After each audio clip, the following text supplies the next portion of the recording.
Hi, good morning everyone. I'm JP Thong and I'm now at Kechara Forest Retreat, Malaysia. Today is day 95 of Mindful Morning Meditation. I hope everyone had a good rest. As we're waiting for everyone to tune in, let's do a bit of stretching. All right? Breathe in and out when we stretch.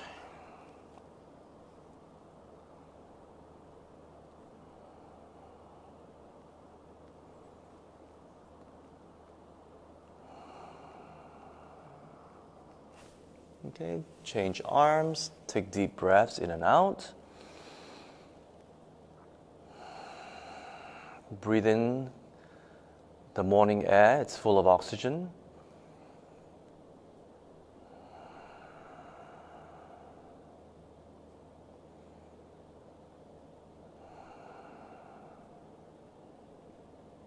Okay, let's stretch the back.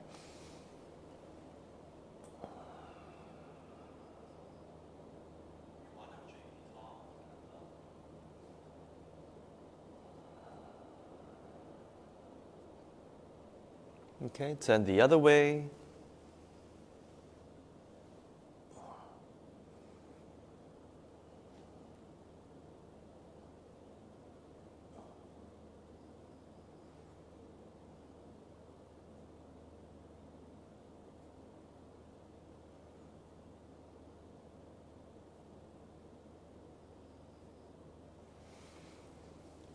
Okay, tilt the head to one side. Stretch your neck. Breathe in and out slowly.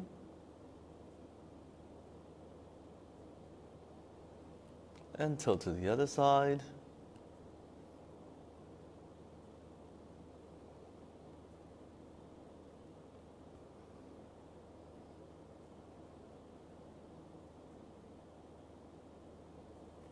Tilt forward.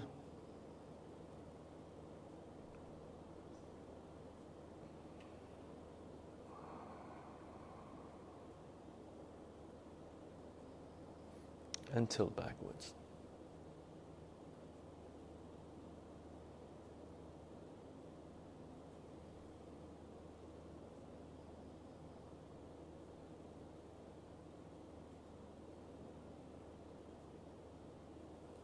Okay, great. Let's see who's here this morning.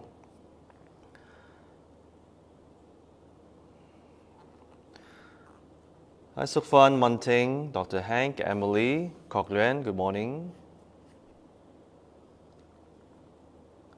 And the rest of you I cannot see. So thank you very much for tuning in.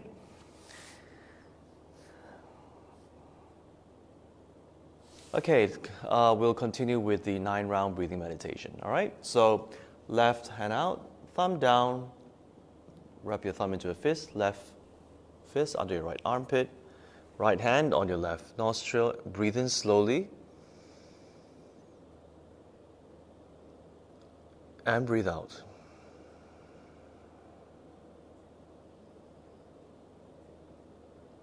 Breathe in.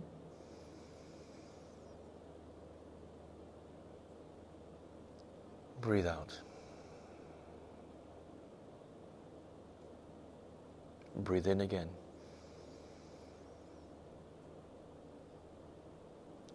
And breathe out.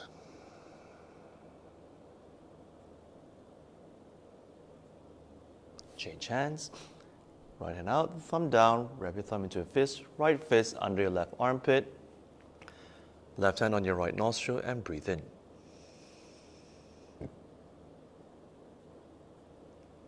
Breathe out.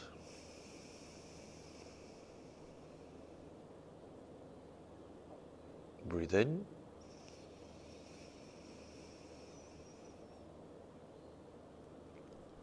Breathe out.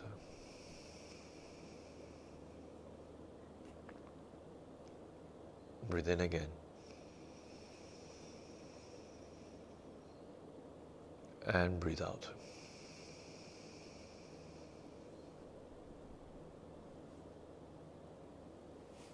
Both hands on your thighs, breathe in.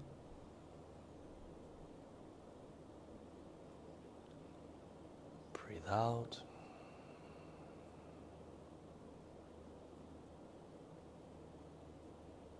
Breathe in.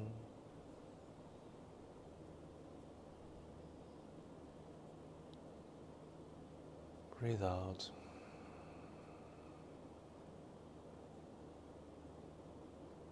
Breathe in again. And breathe out.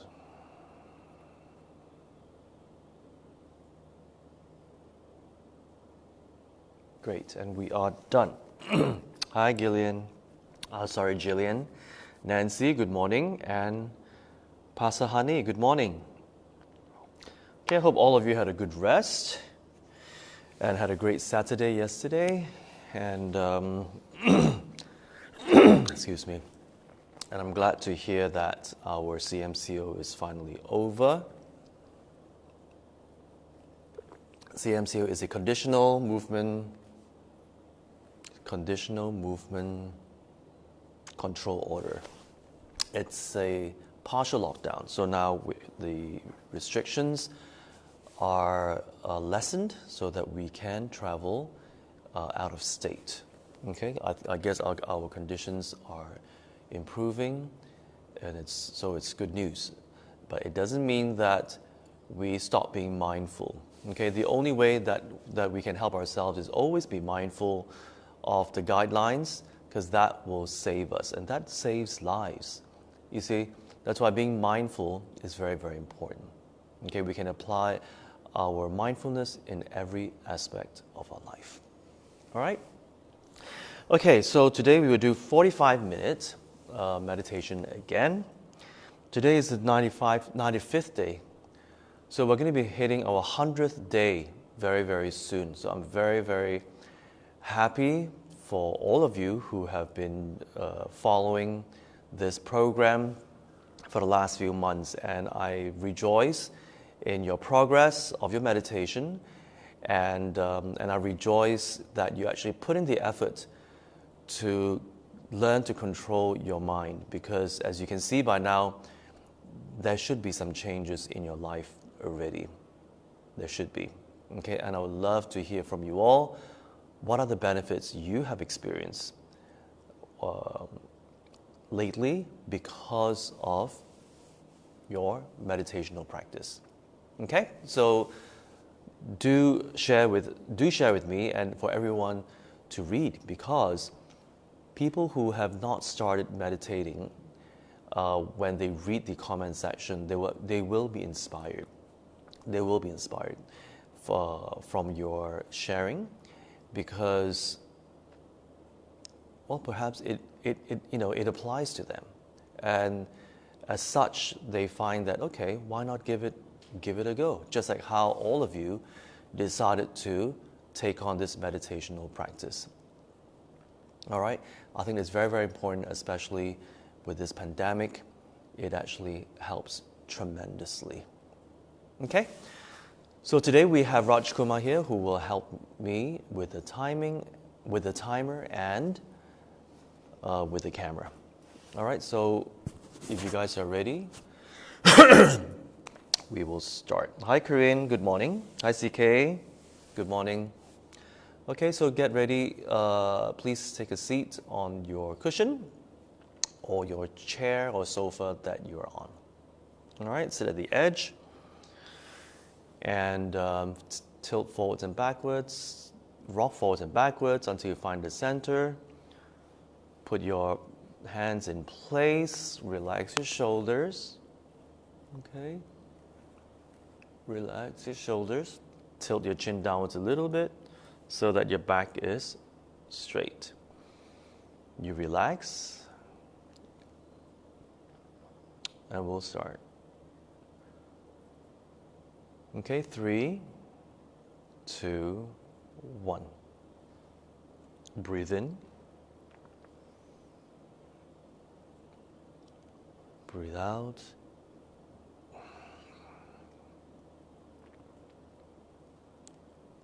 Breathe in.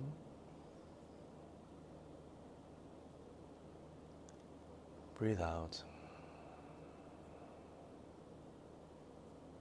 Breathe in the healing white light. Fill your entire body in this white light, and when you breathe out, visualize dark smoke. Breathe it all out. The dark smoke represents all the negativities in your body and mind, your stress, your irritation, your agitation, your boredom, aches and pains, illness, jealousy, fears, insecurities. Breathe them all out. Every time you breathe in, fill your entire body in this white healing light,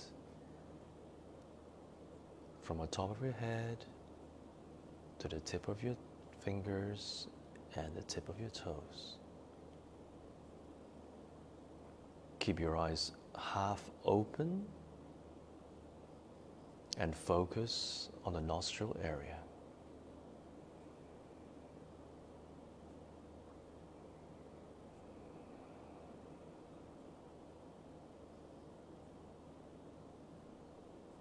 Challenge yourself by having your eyes half open and focus on the nostril area. Watch your thoughts, watch your emotions, watch the sound, and bring your focus back to the nostril area.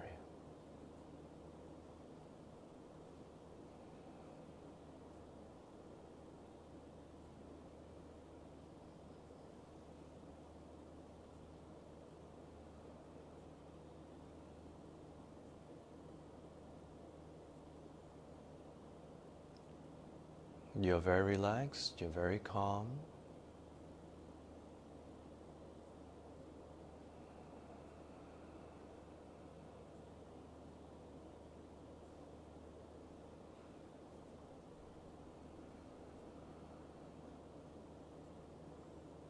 Notice the sensation around your nostril area as you breathe in and out.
Watch your thoughts, watch your emotions.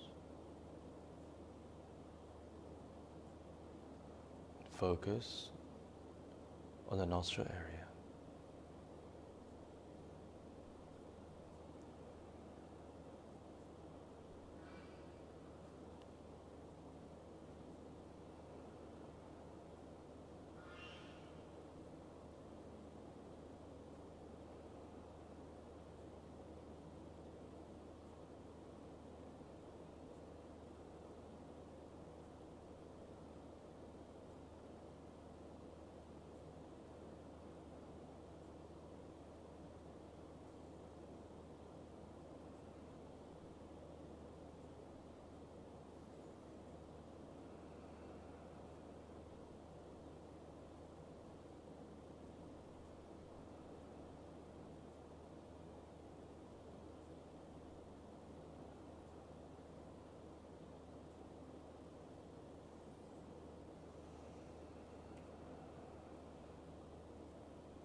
3, 2, 1.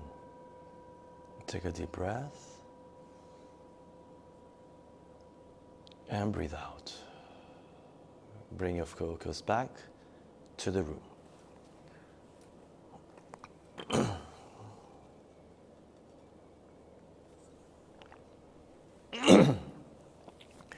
So tell me how today's meditation is, and share with me your experience, okay?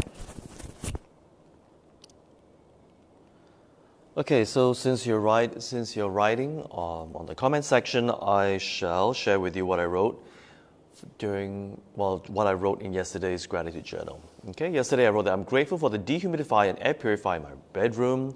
Number 2, I'm grateful for caring colleagues in Kechara. And number 3, I'm grateful for the plants in my room providing me oxygen and purifying the air. And today's program is sponsored by an anonymous person, dedicated towards all beings' liberation from suffering and attainment of compassion, wisdom, and true happiness. Thank you very much for sponsoring today's program. So if you'd like to sponsor, please do so. There is a link at the end of today's session. You can see it above the video. Okay, and it is through all these sponsorships that we are able to sustain our online program. All right, so let's hear from all of you. How do I say this? Mergelin, hi, good morning. Thank you very much for tuning in.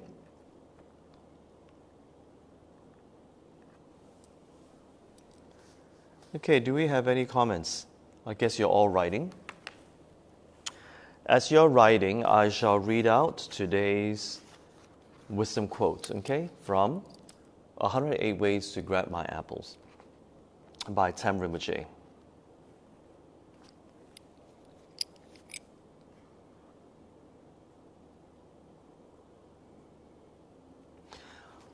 Oh, this is a good one for those who are parents. And no, not just for parents. Okay, we'll see. How to check your ego? Easy. Check if your kids listen to you. If you're stubborn and difficult, then your kids will be too. You were their gurus for 18 years. I'll repeat. How to check your ego? Easy. Check if your kids listen to you. If you're stubborn and difficult, then your kids will be too. You were their gurus for 18 years. Now that's again a wonderful quote for those of you who are parents, or those of you who are taking care, or who are nurturing younger people, either at work or whatever it is that you do. You see, because there's research done whereby it is said that 70% of our communication comes from body action, from what we do, not what we say. So how do we check whether or not we are operating from it says here ego. Ego is not just about the face. It's about an attitude where we are driven by our attachment of our fears, our insecurities, our selfishness, and all that. So if we're driven by the quote-unquote ego, or the self-cherishing mind, then it will not inspire others. It will not inspire others. What it will do is it will not inspire others to be better. It will inspire others to be the same as we are. So if we ourselves normally are driven by our ego or the self-cherishing mind,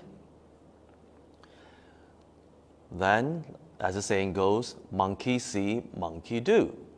What does that mean? The younger generation will follow the examples that are set by you. They will follow. Because why? Because You are the example that they see every day. Every day. So whatever importance that you put, whatever aspect of your life that you put importance to, they will also follow. So let's say if you yourself are not very meticulous and responsible in general, and you're very sloppy, but you want your children to be meticulous and be responsible, it's not going to work. Okay, monkey see, monkey do. So that's why whatever attitudes that you would like to instill in your children, you have to do it consistently, every day, every second of the day. Lead by example. Walk the talk. Walk the talk. All right, so that's why my teacher, Ten Rinpoche, has always, been counseling many parents, because when the children grow up in a way that is not benefiting to themselves, they get very stressed and they wonder why. And that's because of this. You see, as parents or a guardian, somebody who is nurturing newer generation, especially parents, when you have the emotional attachment to the child, you want the best for the child, and I get that. Whatever that, and I always hear this, whatever that the parent didn't grow up with, the parent want the child to have it. It's like you're compensating for what you didn't have and giving it to your child. These are all good intentions, but the thing is, are we prepared? The question is always this: are we preparing the child to be independent for the world outside? As we all know by now, the world outside is not very forgiving. The world outside is very challenging, full of disappointments, and is really tough out there. Very, very tough. So are we preparing the child to be independent of us? To be independent of us? If not, what can we do? What can we do? This is what we call tough love. Tough love. Because of our love for the child, and we want the child to be happy and to be successful, and to live their fullest potential, we want to train them while we still can, to be resilient, to realize that life is very difficult. Everything takes a lot of effort. Everything. There are no handouts there. No handouts. What does handout mean? Whatever they want, mommy and daddy will give. When mommy and daddy are no longer around, no one out there is going to give them a free handout. No one. And if from young they grow up with this culture that they always get things easily, when they go out into the real world, they are not going to survive. You and I know that. It's tough. It's very, very tough. Very, very tough. And why are we doing this meditation? Is because we realize that there are that everything that we've learned so far, nobody taught us the importance of controlling the mind. No one. And the benefits, the tremendous amount of benefits when we learn to control the mind, and as a result increase our awareness, how beneficial that is. As we go out from this room, we're bombarded with so many distractions. So many. And at the end of the day, you're just totally flat out. And you go, oh my God, I'm so tired. I need a break. I need to go on a holiday to de-stress. I need to take a breather and all that. And it's just year after year after year, and you just look forward to your holiday. And your holiday is most likely another way to distract yourself. right? You go on a holiday, you line up your schedule, sightseeing, shopping, eating. It's just non-stop distraction. Then you come back, and then you go back to the rat race again, and then you continue with your distractions. And then after that, you go, oh, I'm so tired, I'm so drained, I'm so stressed. I need another break. You see that vicious cycle? And you see, and because you keep doing this, your child, as they grow up, will follow this, because monkey see, monkey do. And as a parent, if we place a lot of emphasis on, hey, what do you want? What do you want? We always like to ask the younger generation, what do you want for your birthday? What do you want if you celebrate Christmas? What do you want for Christmas? Oh, you did a good job in school. Let me reward you with a gift. What do you want? Me. And if you ingrain into them to actually focus on what they want, then you are training them to be self-centric. You place the importance of that. What do you want? What do you want? What do you want? Me. And hence, when they grow up, it's all about them. It's all about them. Okay, any questions so far?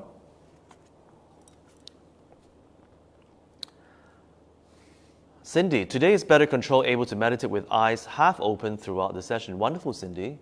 You see, it takes time to readjust. And all these months, you've been adjusting yourself, and you've been succeeding. So I'm very, very happy for you.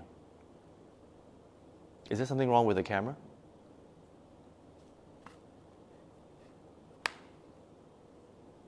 Okay.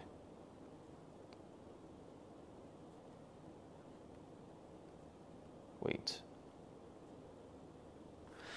Ooh, hold on. I think I lost some of you. Hold on.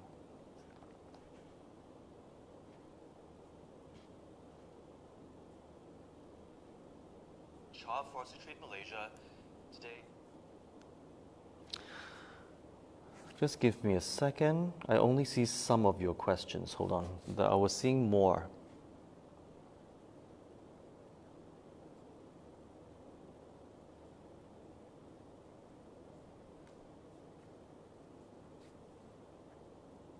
Do you see? Are you on my see? Do you see more questions? Okay.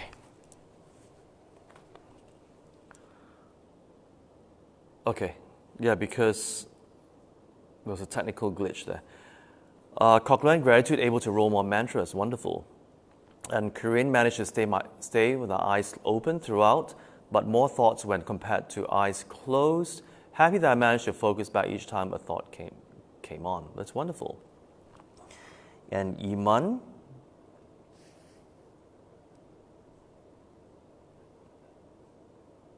Okay, got it. Here. Thank you.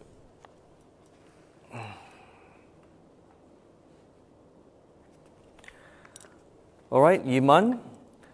Though having thoughts and some old memories surface while meditating, managed to bring back the focus to my breath. This time, no longer struggle in meditating with my eyes open. Wonderful.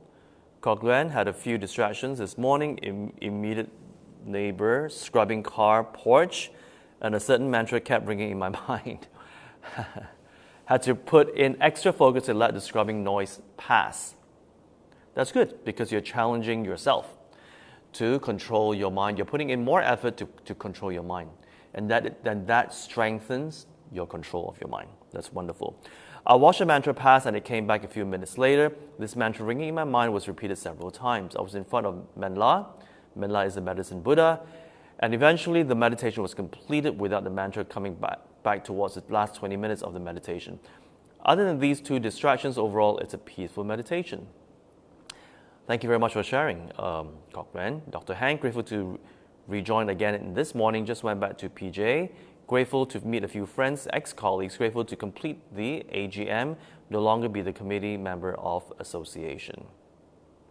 Iman, JP, about being able to focus well on the task at hand that you said is one of the advantages of the consistent meditation. Do you think that we are able to focus better on something that we like or passionate about? And there are just certain things that will lead us to have mental block shut off because we're just not interested. What's the best way to handle second scenario? Well, again, yes, of course, it's much easier to do things that we are interested in, that we're passionate with, definitely. You see, it is because why? Because we're so used to being driven by our emotions. Me, me, me, me, me, me, me. So now that you're aware of that, okay, when we have a much better control of our mind, and we need to do something that we're not interested in, but we know we need to do it, right? How often is that? We got to do it. Oh, I got to submit that work. Oh, I dread it, but I must do it. I must. So, where does the meditation come in? Where does the benefit of your control of your mind come in? You watch your emotion of not wanting to do that task because you don't like it, you're not interested in it. You watch it. You watch that emotion of not liking. And you bring your focus back. Instead of to your nostril, you bring your focus back to the job that you need to do. That's it. Same thing. Same thing. That is why when emotions arise, we watch it like we're watching a movie, and then you bring the focus back to the nostril. And when you do this often enough in your meditation, and when you apply it to, like you say, jobs or any task that you do not like. Not liking is an emotion. It is an emotion. Not interested is an emotion. So now that you have trained yourself to not focus on your emotion, but on your breath or the task at hand, you can still do it. Because your focus is get the job done and do it well, irregardless of how I feel. How I feel, you watch it and you let it pass. Okay, hope that makes sense, Iman. Jillian, keeping the eyes open was not easy. Was struggling to have my eyes half open. Guess have to take baby steps to keep my eyes half open from now on. Notice there are no thoughts when my eyes are open. Wonderful. Again, baby steps. Well, if you keep practicing this every day, Jillian, I guarantee you, you will improve and you will master it. Okay? It's the amount of effort that you put in to this training. Okay, do you have any questions on what I read today? Okay? Now, there are also times where, you see, so again, we walk the talk. If we realize at this time of our life that selflessness is the key to happiness, is the key to joy, the permanent joy that we're all looking for throughout our lives. How do we impart that knowledge, that wisdom, to the younger generation? So then you notice when we're being selfless, what do we do? We're always looking at benefiting others. You can start with benefiting your loved ones, helping your loved ones. Okay, I'm not saying spoiling them. I'm not saying giving them what they want, but giving them what they need. Okay, so what do you do? So again, if you're selfless, you will notice that you're more giving to people eventually whom you don't know. It can be the security guards at your condo, giving them food, drinks, knowing that they work 12 hours, sometimes even overtime, to keep the building safe. Even the people taking your garbage, even people sweeping the streets, people who are homeless, orphans, people in the old folks' home. Which is why I always encourage my friends who have children to do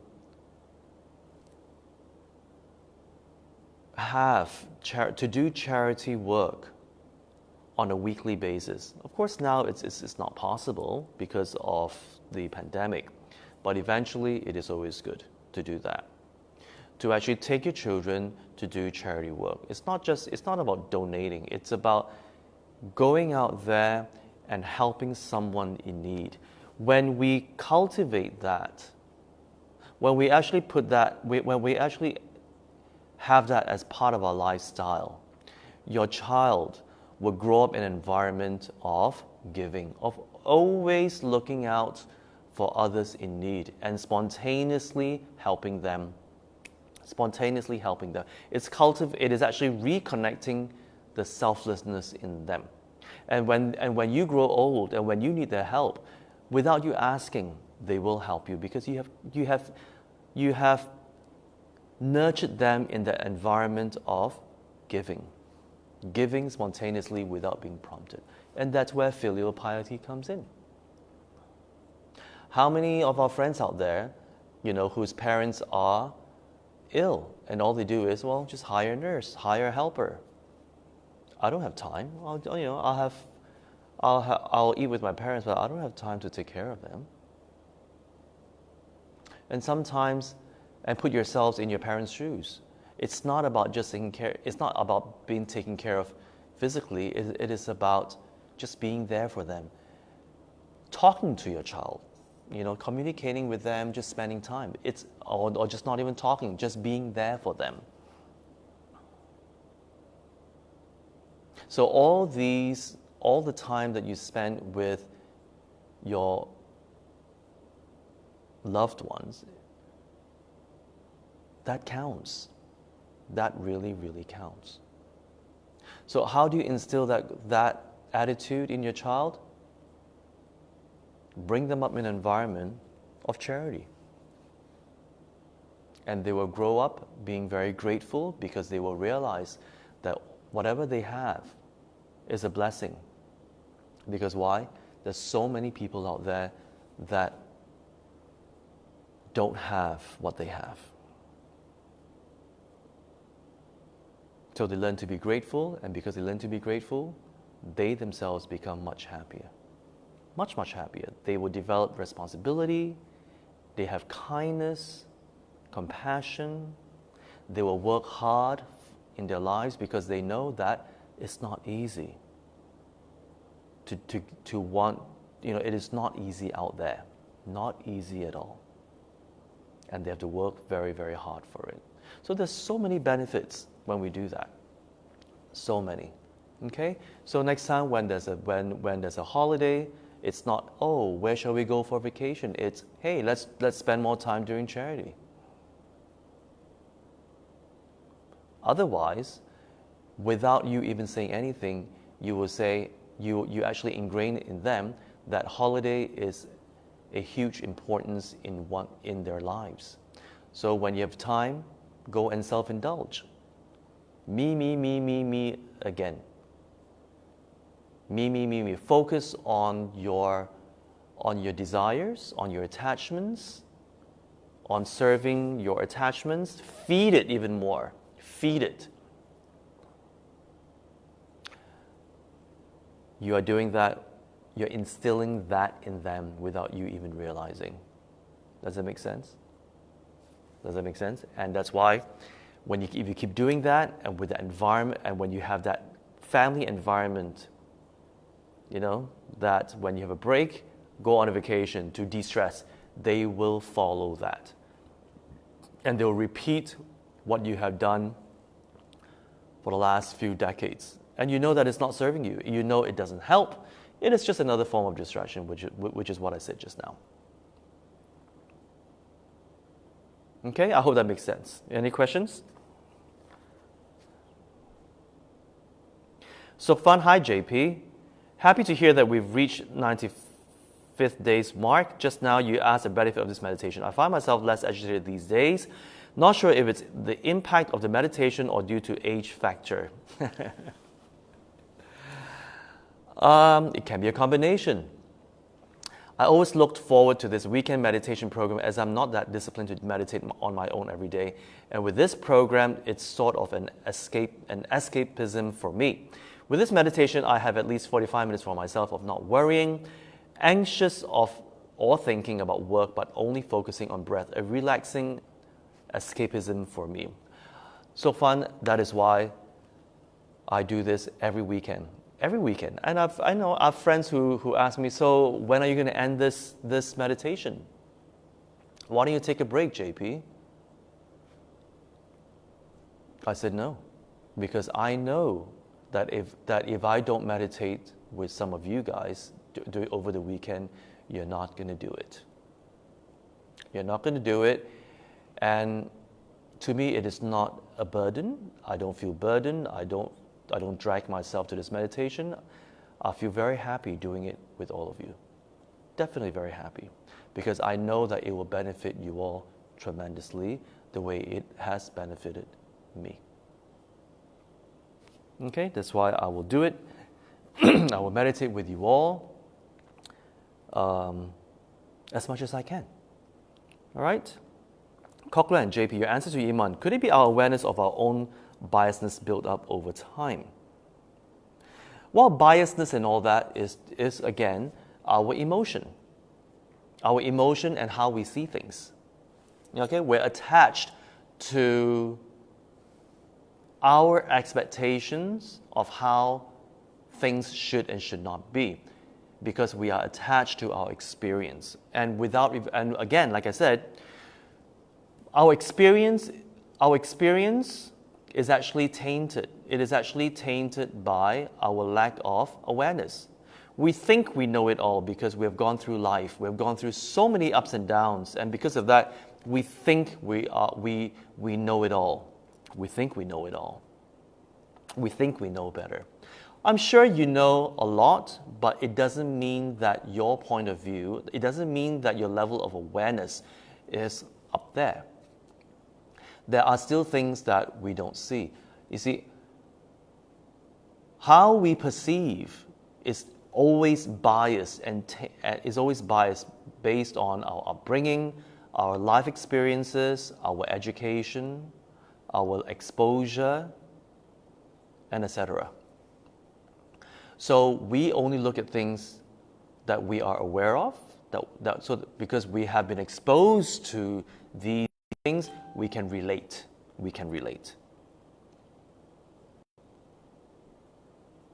So that's why it's definitely bias. And that is why I say, whatever that we perceive, be open that we may be wrong. And be aware of ourselves, always wanting to project our expectations on people and situations, how they should and should not be. Be aware of that and catch ourselves when we do that. Just perceive situations and people for who they are. Accept and move on. Accept and move on. No expectations. You experience them for who they are. You experience them for the people at that point of time, how they project themselves, how they behave at that point of time because of the environmental conditions and also because of what you say. It will trigger how they behave in front of you. It will trigger that aspect of their mind. Okay, so they show up, like I say, they show up in this aspect, in this personality. They show up in this person. They want you to see this aspect of their personality. If you say something else, if you trigger something else, or if you're in a different environment, they may let you see a different aspect of their personality. So they show up in another way. And that makes a person. It is a package deal. It's a package deal. We always like to put people in a box. What does that mean? Oh, they are like this. Oh, they are like that. We don't have the awareness, the level of awareness whereby we can actually see the entire package, all aspects of their mind, all facets of their mind. We are not at the level yet. We can be if we keep practicing and if we keep studying and we apply it to ourselves. There are even certain aspects of our mind that we're still trying to figure out. Right? So through practice, we will be good at it. So what's my point here? Catch ourselves when we actually project our expectations on people and on situations. Catch ourselves, because it is not fair, it does not serve us, we will be disappointed. It's not their fault, it's our fault. Because why? We gave them, we ourselves have formed a conclusion of how they are and how situations are. But they have not finished telling the story. They have not finished showing you other facets of themselves. So we have jumped to, it is a premature conclusion. So most of the times, we become disappointed. Oh, I didn't know he's like that. Oh, I didn't know she's like that. Oh, I did my best, but situations didn't turn out the way they did. I'm so disappointed. And then you spiral down, you get stressed, you get disappointed, you go into depression, or you're angry, you feel insecure, your fears all kick in. You start to react. You see how all that is connected? That's why when we increase our level of awareness and mindfulness, we for now catch ourselves and say, nope, I shall not judge and conclude about the situation and about this person. I shall not do that, because there's more to come. There is more to come. But I will take a mental note that this happened. That's it. But there's more to come. Okay, I hope that makes sense. Iman, how was the mindful morning meditation sessions impacted my life so far? 1. Me doing daily breathing meditation, which I've dropped off many years ago. To me, it is a good practice in addition to the daily sadhana, as I can quiet my mind and enjoy some solitude. Wonderful, Iman. 2. Heighten my awareness of my habituation, perception, and reaction towards certain situations and people. Wonderful. With that, I managed to gradually change certain habituations and react differently, though sometimes it's not immediate and there's frequent relapse. It's okay. You see, Yiman, you're now catching yourself. You're now catching yourself and stopping it because you know it doesn't serve you. That's what I just said. Okay, and if you do that again and again and again, you will be very good at it, and after a while it just becomes instantaneous. Before it even comes out, you just stop and you do what is best for you. Okay? Number 3, able to maintain my calmness better and less agitated during the chaotic, demanding times at work. However, there are still some deep-rooted, complicated negative habituations and negative afflictive emotions that I need to work on. I will usually deal with it as and when it arises. I believe some are rather subtle, which I am unaware of. Thanks, JP, for your kindness and patience in guiding all of us for the past 8 months. You're most welcome. Definitely, you see, I'm so glad, Iman, that you wrote all this, because why? Everyone can relate to this. I can relate to this. And it's because of your consistency for the last 8 months. Look at how much you have progressed. The afflictive emotions will be there. And if you heighten your awareness and your mindfulness, you will catch it, you will look into it, you will examine it. Because why? Now you have better control of your mind. You can look at it, whatever emotions are triggered, you watch it and let it pass, and then you go back to it without your emotions there. Then because of that, your mind is clear. When your emotions are not there, your mind is very clear. You will be able to understand your mind much better without the emotions polluting your view, your perception. All right, thank you very much, Iman. I'm happy to read that. So fun, yes, many thanks, JP, and the team for organizing. You're most welcome.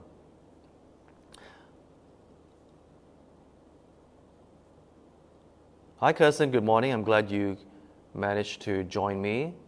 Did you meditate with me, or you just joined the last part?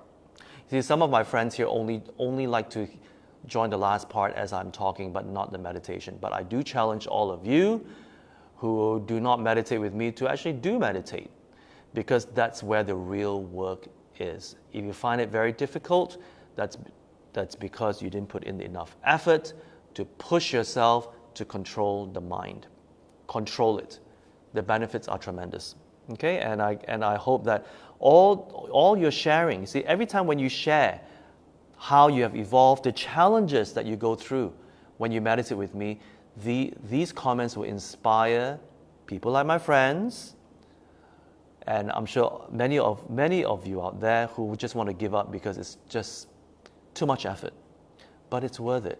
No pain, no gain, as they always say. No pain, no gain. Cindy, thank you, JP and team. Every weekend I look forward to this weekend. Mindful meditation sessions, though I practice daily myself, it helps to control my anxiety. Wonderful. And if you can, Corinne, do 10, 20 minutes or even 5 minutes every day. Okay, I'm sure 5-10 minutes by now for you is peanuts. Peanuts. It'll just pass just like that. But it's good for you. Okay, even 5 minutes is good for you. Do it every day.